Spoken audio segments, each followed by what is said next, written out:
Welcome back in to the Sports Source. This segment brought to you by Daniel Hood Roofing.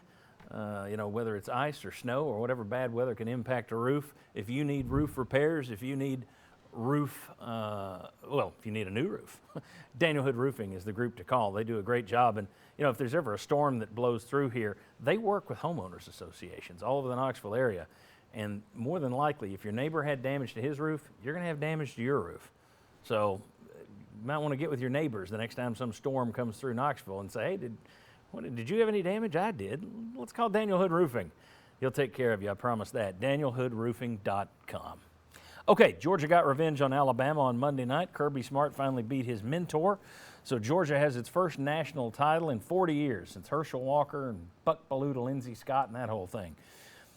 What is the impact of Georgia beating Alabama on the conference, first of all? What changes moving forward, if anything? I'm not going to go with changes. I think it's a little bit of status quo. But I think the rest of my answer comes for the next question. Okay. But I think it does kind of just status quo right now. I think it solidifies Georgia, their stranglehold on the East. Yep.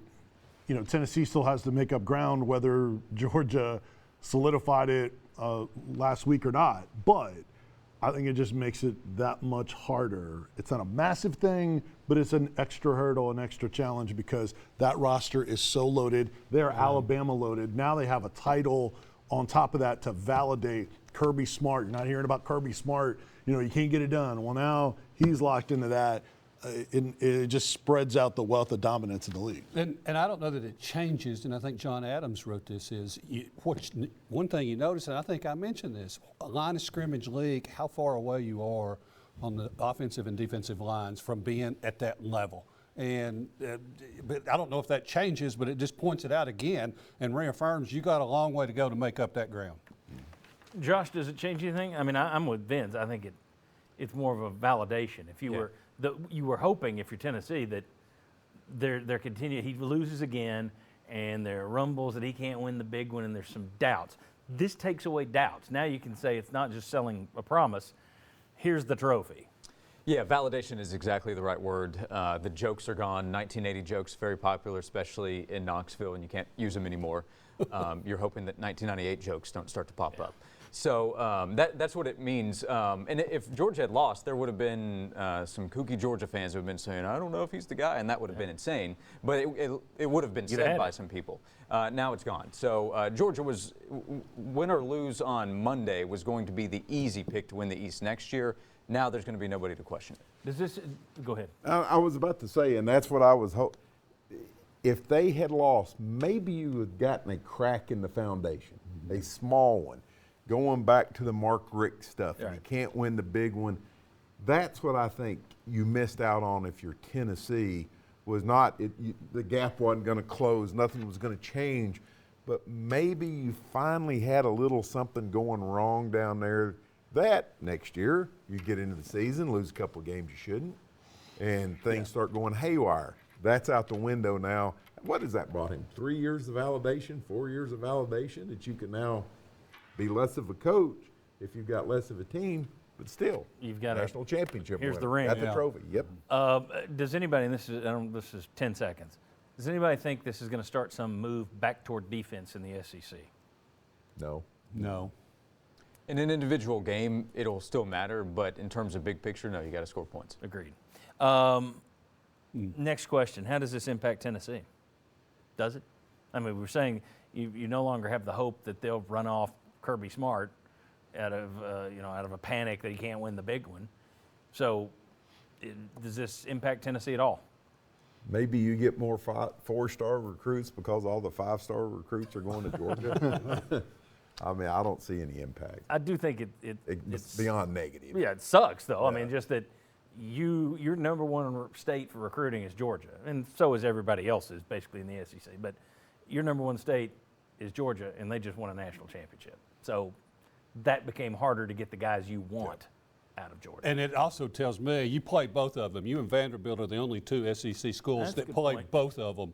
And it tells Every me year. that's probably not going to get any better anytime soon. And Nick Saban, after they come up short, is just going to come back even stronger and better the next season. Yeah, I've laughed at the immediate response from the message boards and social media that this is it for Nick Saban. This is the beginning of the end. I thought, yeah, we've only heard that, every time they lose, and then they return the next year and win. Yeah, and they just Dynasty had died some. 8 years ago. They just had some injuries catch up with them. I thought as You much lost- as anything. You lost 2 key receivers, 4 Yes. of your top 6 running backs, some linemen.